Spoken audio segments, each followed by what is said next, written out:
This is Wallet Reset, and I am a mother of two. So I started to do cash staffing this year, and I now follow the Dave Ramsey's baby steps. So I am currently in step number 1, which is building 60,000 buffer fund. If you are looking for real numbers, real discipline, and real progress, you are in the right channel. I'm going to do cash staffing for 6,200. Nagkasakit kasi ako ngayong linggo. And yun yung reason kung bakit nag-dip yung income ko for this specific week. Let me start with priority and debt. With tithes, as usual, I am going to put here 600 pesos this week. Emergency fund, I'm gonna put here 1,000. So let me count. 1, 2, 2, 5, 1, 2, 3, 4. Okay, almost 3,000.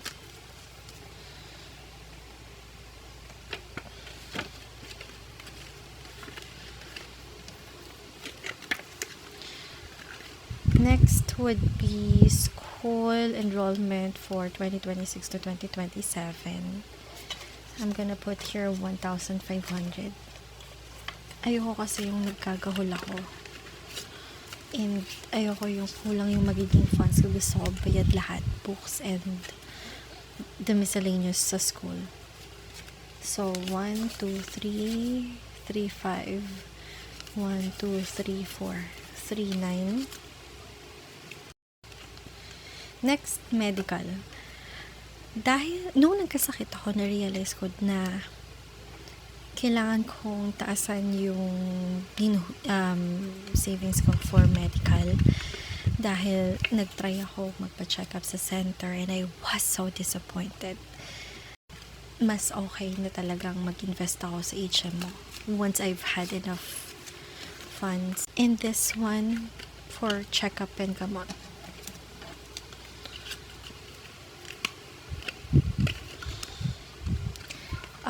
This week I'm gonna skip the SSS loan and the credit card.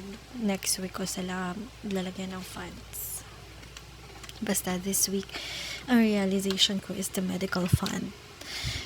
You will get what you've paid for talaga. So, I don't think na babalik ako sa center for a follow-up check-up. Yes, nakakapanghinayang hindi ko ma-maximize yung yakap, the benefit from the government. Pero with what I've experienced, parang hindi siya worth it.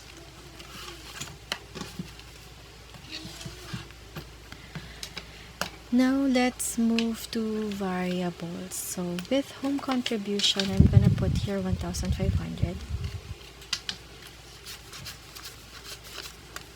There. Again, si Mami nag-budget ng everything about sa household. And I just let her be because that is what she prefer. I am done with the school tuition fee for this year. So, magiging active tong wallet na to ulit by next year na. Magiging active tong envelope na to ulit by June. With baby needs, I am gonna put here 700. 1, 2, 3, 4, 5, 6, 7. I think I needed to buy milk.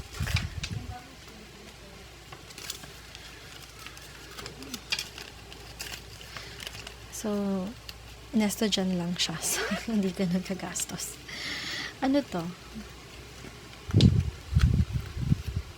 Skincare. Yeah, I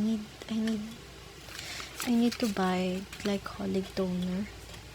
So, I'm gonna put here 200. Then, with fund, let's say 50 pesos. Ato ay aking nire-reserve para sa live viewing ng BTS sa April. Next, subscription wala. As discussed last week, yung ang aking food fund is na separate dahil nako-compromise ko yung system ko ng cash staffing dito. I've explained sa last video and it's very effective. Now, I'm gonna put here mga 250. Yan. For this week.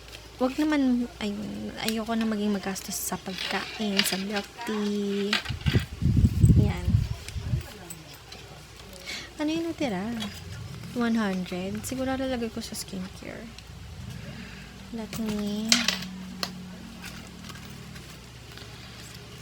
Ilalagay ko siya sa skincare kasi kailangan kong bumili ng moisturizer tsaka glycolic acid for this week. Anyway, there we go. Ang bilis naman ng video for this week. But yeah, that is my cash staffing.